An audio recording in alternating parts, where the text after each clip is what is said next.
Nebraska, you overwhelmingly voted for the orange man. Maybe if the majority of y'all wasn't so anti-black, you'd still have your job. One of the world's largest meat packers just quietly made a dangerous move. Tyson Foods shut down a 5,000 cattle per day, 3,200 person facility in Nebraska.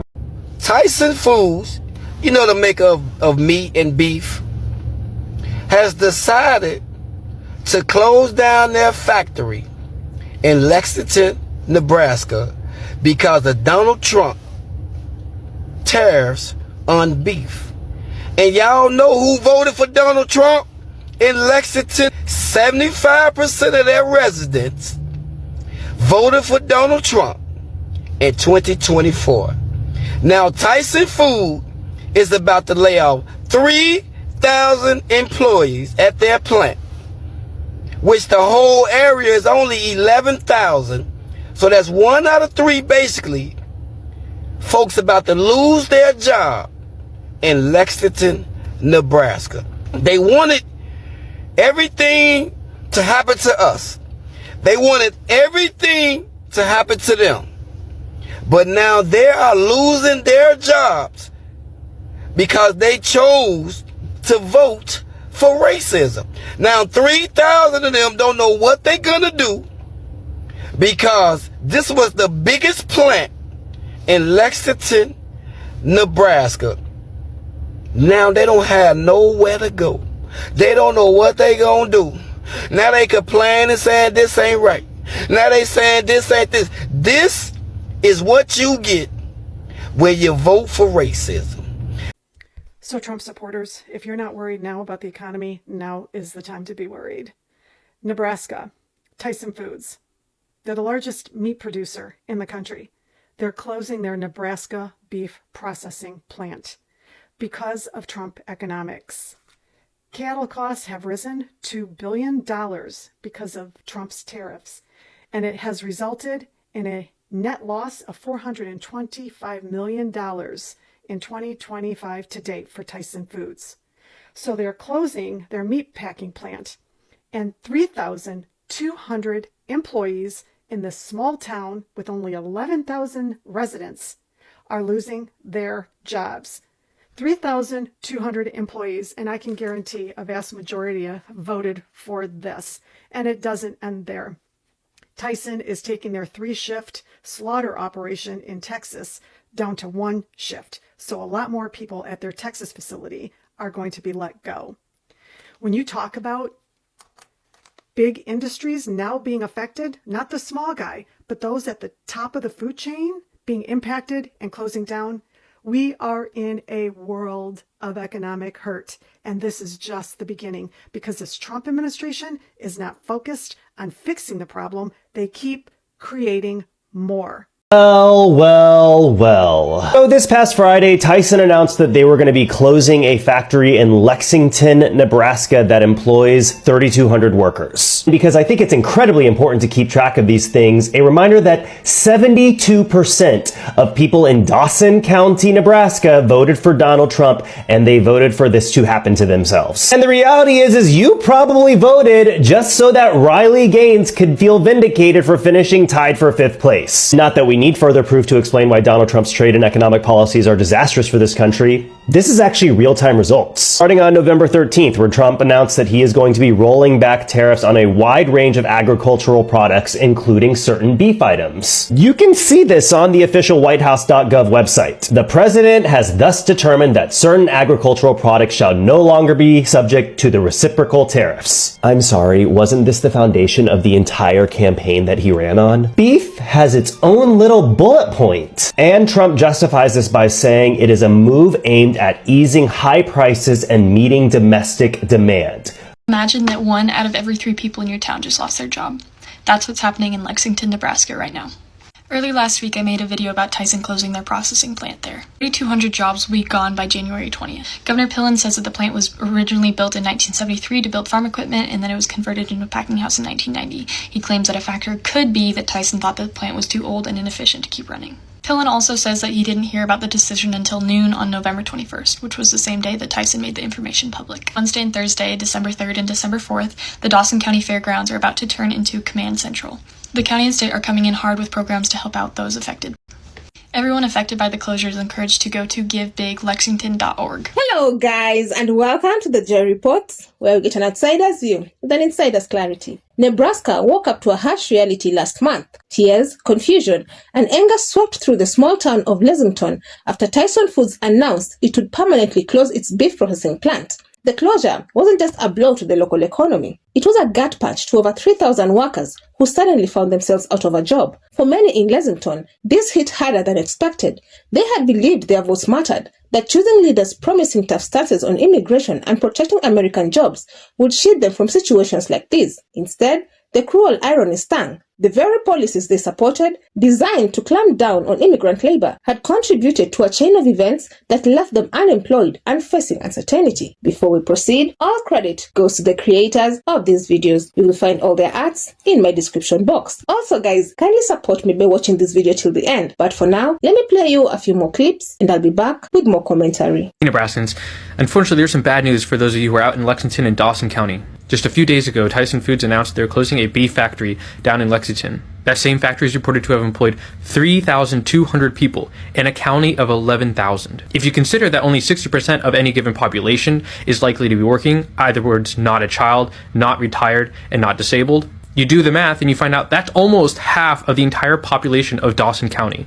And while Governor Pillen as well as Don Bacon have been talking a little bit about this, currently, they're on the train believing that, well, maybe someone will come in and take over the factory, or maybe Tyson Foods will repurpose it, which is, in my honest opinion, no different than saying thoughts and prayers after a mass shooting. Historically, when facilities who employ this level of people shut down, like the coal mines out east, the only thing that's left is ghost towns and poverty. No one ever came to save them. This is another example of how our reliance on corporations and the markets coming to save us is a blight on society. When in reality, our community should be the one to save us. Our society should be the one to save us. Our government, who we vote for, should be the one to save us. Tyson Foods has announced that they are shuttering their meat processing plant in Lexington, Nebraska, a facility that employs 3,200 people in a community of 10,000 is permanently closing its doors first quarter 2026. They have also announced that their facility in Amarillo, Texas is going from a 3-shift plant to a 1-shift plant, which there goes 2/3 of that workforce. And this is on top of the largest layoff period in recent history prior to the Great Recession. And Fannie Mae announced last week that they are eliminating the minimum requirement on credit score for mortgages, which is something that they did in 2006, 2007. Foreclosures are up. Wages are stagnating. Costs are skyrocketing. We are headed for an economic cliff that we are going to take decades to recover from. Some people claimed that the closure was prompted by recent ICE raids that targeted the plant. The raids allegedly identified hundreds of undocumented workers, prompting the company to take drastic measures. But locals are skeptical. Many believe the official reasoning is just a cover story to hide deeper corporate strategies, cutting costs, consolidating operations, and shifting production elsewhere. After all, corporations operate on profit margins, not community loyalty. And when push comes to shove, even employees who voted for the policies touted by their political leaders can find themselves collateral damage. The story in Lexington is not unique. Across the country, corporate America often leverages government policies, labor laws, and even public sentiment to make business decisions that benefit the bottom line at the expense of ordinary workers. Tyson's plant closure is a textbook example. It doesn't matter that the plant had been a lifeline for generations of Nebraskans. It doesn't matter that families relied on these wages to survive. What matters is efficiency, cost reduction, and shareholder returns. And yet, the workers, many of whom were staunch supporters of the administration that championed anti-immigrant policies, are left picking up the pieces. This is the cost of ignorance, or more accurately, the consequence of believing corporate corporate promises and political rhetoric without questioning the system that enables both. Voters in Lexington had hoped that by supporting anti-immigrant policies, they could safeguard American jobs and prevent companies from hiring undocumented labor. But history and patterns from previous administrations suggested otherwise. Corporations have long adapted to political pressures without sacrificing profit, often using policies as convenient scapegoats while continuing to make decisions in their best financial interest. The reality is stark. If a policy threatens the bottom line, corporations will pivot, restructure, and sometimes shut down operations altogether, leaving communities in shock. Racism, it turns out, isn't cheap. In a perverse twist, the same policies designed to penalize undocumented workers ended up punishing U.S. citizens. Lexington residents voted in alignment with the anti-immigrant stance because they believed it would secure their livelihoods. They wanted to protect their communities from the economic pressures they feared immigration might create. And yet, the closure of the plant shows that even well-intentioned political choices can backfire when corporations play by their own rules. The irony is bitter. Fear of outsiders led to self-inflicted economic harm, leaving locals struggling to reconcile their beliefs with the consequences. Tyson Foods is closing down a major beef processing plant in Lexington, Nebraska. Let's talk about the effects of what this is going to bring. This causes a false sense of supply and demand issue within the area. With a plant that closes that was doing upwards around 5,000 head of cattle a day, those cattle are going to have to go somewhere else. And you can guess who owns the next closest processing plant. You got it right, Tyson Foods. So now that Tyson's other plant is being flooded with beef, they're going to be able to set the price that they're buying these cattle for, screwing over the ranchers and the sellers who are selling them these cattle, because the buyer sets the price, not the seller. So Tyson buys these animals for less. They still have the same amount of demand, so they're going to be charging you, the American consumer, the same price or even higher prices because now they have to process more cattle. Tell me how that works. But this is all part of the game plan that goes unchecked and unchallenged. These people are allowed to do this whenever they want because they control the market. So the rancher makes less, you pay more, Tyson makes billions of dollars. The sadness is compounded by the fact that the scenario was foreseeable. Analysis of corporate behavior under Republican administrations and decades of labor history all pointed to the fragility of relying on political ideology to protect one's job. Yet warnings went unheeded. Nebraskans who cast their votes for Make America Great Again policies assumed that loyalty to the political brand will translate to real-world scrutiny. It didn't. The closure of the Lexington plant is a cautionary tale. Voting based on rhetoric, fear, or promises without understanding how power, economics, and corporate structures operate can have devastating personal consequences. The emotional toll on families is enormous. Community services face increased demand. The once thriving downtown area, sustained in part by the plant's employees, is now bracing for economic ripple effects. And while national headlines may move on, for those directly affected, the closure is life-changing. People aren't just losing jobs, they're losing stability, trust, and for some, hope in the systems they believe would protect them. Yet, amidst the heartbreak, there is a lesson embedded in Lexington's crisis. Accountability isn't just about politicians, it's also about citizens understanding the real mechanisms that drive economic and corporate decisions. FAFO captures the essence of this situation perfectly. By investing blind faith in political promises that align with fear-driven narratives, voters risked discovering firsthand the limits of policy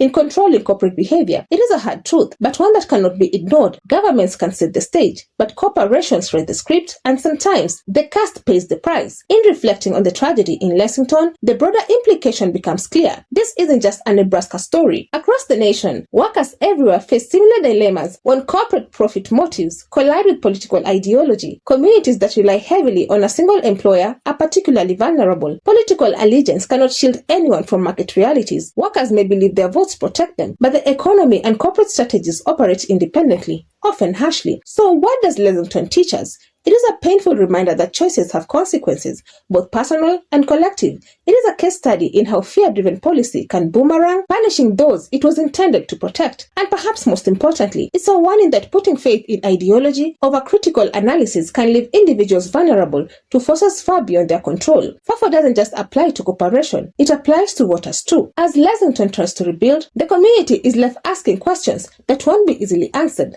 Could this have been avoided? Were their warning signs ignored in favor of hope? And how do workers recover when the system they trusted failed them? And looking forward, what lessons can other communities take from this tragedy to avoid repeating the same mistake? Now remember, this isn't about one factory. It's about the future of rural America. Lexington economy, ranchers, truckers, and small businesses are all bracing for the fallout.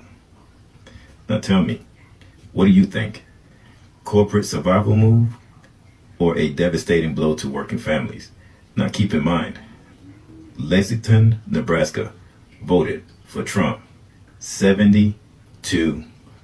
So what do you all think? Was voting for anti-immigrant policies truly protecting anyone, or did it just provide a false sense of security while leaving ordinary citizens exposed to the very economic fallout they sought to prevent? Let me know your thoughts down in the comment section. I would love to keep this discussion going. Otherwise, that's it from me. I also have another video specifically tailored for you, and if you enjoy such kind of content, please click up here and enjoy. Also, consider subscribing, liking and sharing because it helps me grow my channel and helps you to recommend this video to a wider audience. Lastly, consider joining my channel and I would really appreciate it. But for now, thank you so much for watching, and until the next time, the Joy Report out.